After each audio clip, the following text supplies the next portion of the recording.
Legal coordination committee for the government doctors LCC அப்படிங்கிறது தமிழக அரசு டாக்டர்களுடைய ஒரு சங்கமாக இருந்து கொண்டிருக்கிறது. இவங்க இன்னைக்கு WHO அதில் இவங்க ஒரு மனு கொடுத்துருக்காங்க, ஒரு அப்பீல்னு கூட சொல்லலாம்.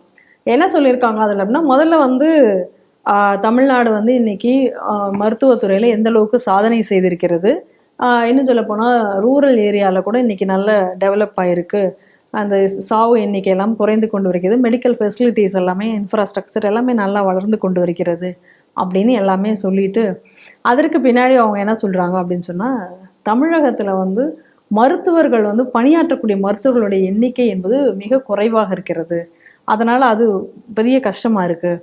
அது மட்டும் இல்லாமல் மற்ற மாநிலங்களோட கம்பேர் பண்ணும் பொழுது தமிழகத்தில் உள்ள டாக்டர்களுடைய சம்பளம் என்பது மிக குறைவாக இருக்கிறது. அந்த டிஃபரன்ஸ் எவ்வளோ சொல்கிறாங்கன்னா, ஒரு மாதம் கணக்கு பண்ணும்போது 40,000 ரூபா டிஃபரன்ஸ் மாத சம்பளத்தில் வித்தியாசம் வருது.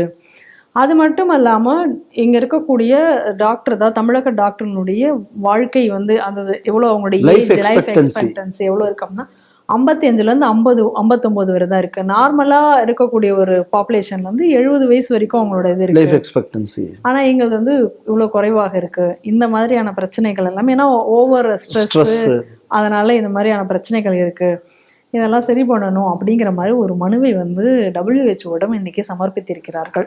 ரெண்டு விதமாக பார்க்கணும். தமிழ்நாட்டில் இருக்கக்கூடிய கருத்து சுதந்திரத்தின் லட்சணத்தையும் இதில் கவனிக்கணும்.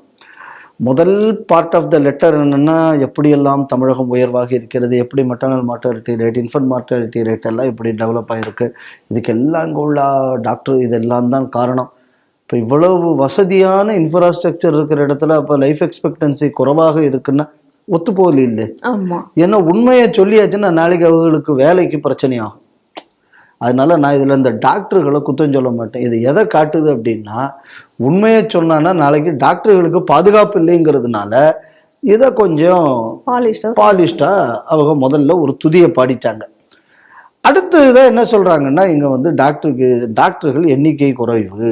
இப்போ நம்ம எதை பார்க்கணும் அப்படின்னா, பல ஆஸ்பத்திரிகளில் மருந்து இல்லாமல் வெளியில தோண்டியிருக்காங்கன்னு ஒரு பிரச்சனை வந்தது, ஞாபகம் இருக்கா? ஞாபகம் இருக்கு.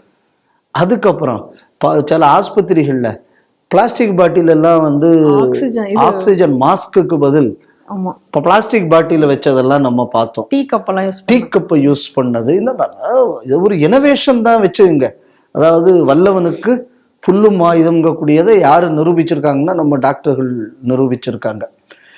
இப்போ இவ்வளவு சிறப்பான இன்ஃப்ராஸ்ட்ரக்சர் தமிழகத்தில் இருக்கிறது அப்படின்னு சொன்னவங்க அதெல்லாம் ஏன் சொல்லலை அப்படின்னா, சொன்னான்னா நாளைக்கு அவங்களுக்கு பிரச்சனை. அப்போ இதை எதை புரிஞ்சுக்கணும்னா, இது டாக்டர்கள் தமிழ்நாட்டு மருத்துவத்தின் அவல நிலை என்பதை சொல்வதற்கு கூட இன்னைக்கு டாக்டர்களுக்கு ஒரு பயமாகக்கூடிய ஒரு சூழல் தமிழகத்தில் இருக்கிறது. அப்போ இங்கே எப்படிப்பட்ட ஒரு ஹிட்லர் ஆட்சி இருக்கிறது என்பதை நம்ம புரிஞ்சுக்கணும். ரெண்டாவது, வேற டாக்டர்களுக்கு இங்கே உள்ளவங்களுக்கு 40,000 ரூபா கிட்ட சம்பள வித்தியாசம். இதுக்கிடையில் தமிழ்நாடு அரசு என்ன சொல்லுதுன்னா, இப்போ கவர்மெண்ட் ஆஸ்பத்திரியில் யாராவது டாக்டர் படிச்சீங்க அப்படின்னு சொன்னால் நீங்கள் இவ்வளோ வருஷம் பாண்டு போட்டு இங்கே வேலை பார்க்கணும், இல்லைன்னா இவ்வளோ லட்சம் ரூபாயை கொடுத்துக்கிட்டு தான் போகணும் அப்படின்னு இப்போ தமிழ்நாடு அரசு அறிவித்திருக்கிறது. அப்போ அந்த செய்தியை நம்ம எடுக்கலை அன்னைக்கு. ஏன்னா நமக்கு வேற சில முக்கியமான செய்தி வந்தது, அதனால நம்ம இப்போ இந்த செய்தியை நம்ம இந்த இடத்துல ஞாபகம் கொண்டு வர வேண்டியிருக்கு. இப்போ தமிழ்நாடு அரசு நீட்டை எதிர்ப்பதற்கான ஒரு முக்கிய காரணமும் நம்ம இதில் புரிஞ்சுக்கணும். இப்போ குறைஞ்ச சம்பளத்தில் டீ கப்பெல்லாம் வச்சு வைத்தியம் கொடுக்க வேண்டிய நிலைமை, மருந்து வாங்குறதுக்கு பிரச்சனை, மிஷின் இருக்கான்னு தெரியாது, அப்படியே இருந்தாலும் இருக்குன்னு எழுதணும். அதையும் கூட இன்னும் சொல்ல போயாச்சுன்னா ஒரு ஸ்ட்ரெஸ்டு ஒர்க்கிங் என்விரான்மெண்ட், லைஃப் எக்ஸ்பெக்டன்சியே 10 வருஷம் குறைவு. இப்படி வேலை செய்யறதுக்கு குறைந்த சம்பளமும் சாவும் 10 வருஷத்துக்கு முன்னாடி வருது. இந்த சூழல்ல எவனாவது வருவானா கவர்மெண்ட் ஆஸ்பத்திரிக்கு படிக்கிறது? அப்போ நல்லா தனக்கு வாழ்க்கை அமையணும், தன் பாதுகாப்பாகவும் இருக்கணும்னா அவன் என்ன பார்ப்பான், இந்த கவர்மெண்ட் காலேஜில் படிக்கப்படாது. சரி, இப்போ கவர்மெண்ட் காலேஜில் படிக்காமனா இப்போ எங்கே போய் டாக்டர் படிக்க முடியும்? தனியார் காலேஜில். இப்போ நீட் எதிர்ப்பு எதுக்குன்னு புரிஞ்சுதா? இப்போ நான் தனியார் காலேஜில் துட்டு கொடுத்து படிக்கிறேன் அப்படின்னா எனக்கு இந்த பஞ்சாயத்து எதுவும் வராது. எனக்கு பெட்டர் சம்பளம் கிடைக்கும், எனக்கு பெட்டர் ஒர்க்கிங் என்விரான்மெண்ட் இருக்கும், எனக்கு இப்படித்தான் இருக்கணுங்கிற பாண்டு கீண்டு எதுவும் இருக்காது. அப்ப இந்த மாதிரியான அறிவிப்பு வந்து கவர்மெண்ட் காலேஜில் நாங்கள் ஏன் கொடுக்கிறோம்னா, மக்களுக்காக அவர்கள் எல்லாம் சேவை செய்ய வேண்டும். எம்எல்ஏக்களுக்குள்ள சம்பளமும் பென்ஷனையும் கூட்டுறானுவ. இப்ப பாவப்பட்ட டாக்டர்களுக்கு கொடுக்கறதுல உங்களுக்கு என்ன கஷ்டம்? உயிரை காக்கக்கூடியவங்க. அப்ப இந்த மாதிரி ஒரு பாண்டு வந்தாச்சுன்னா எல்லாரும் வேற வழி இல்லாம பிரைவேட் காலேஜுக்கு போவான்.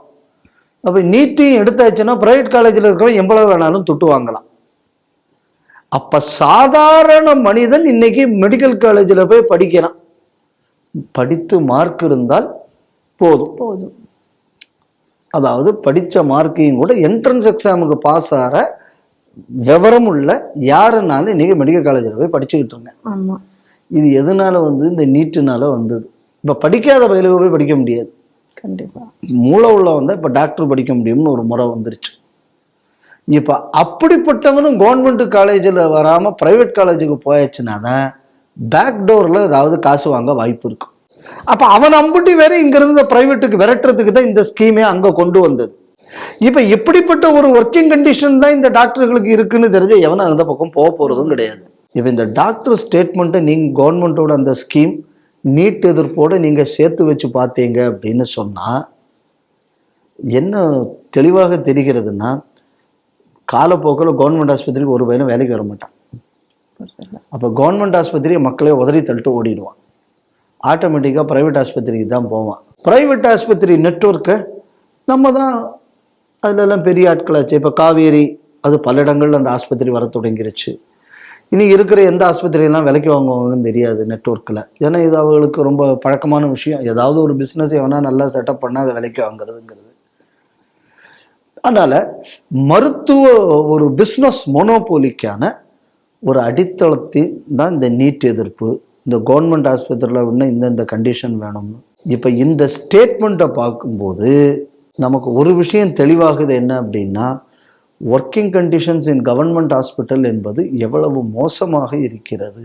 அப்போ புல் ஃபேக்டருங்கக்கூடியது அங்கே இல்லை. It is a push factor.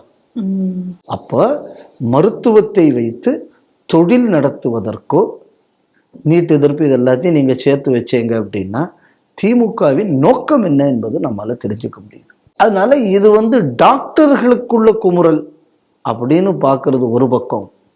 இன்னொரு பக்கம் நம்ம எதை பார்க்கணும் அப்படின்னு சொன்னால், எதற்காக இப்போ நான் ஒன்று கேட்குறேன், கள்ளச்சாராயம் குடிச்சு செத்தவனுக்கு 10 லட்சம் கொடுக்குறிய, கள்ளச்சாராயம் காய்ச்சினது வித்தவனுக்கு 50,000 கொடுத்திய, அதில் சாகாம உயிரை காப்பாற்றுறவனுக்கு காசு கொடுக்க மாட்டேங்கிறீ.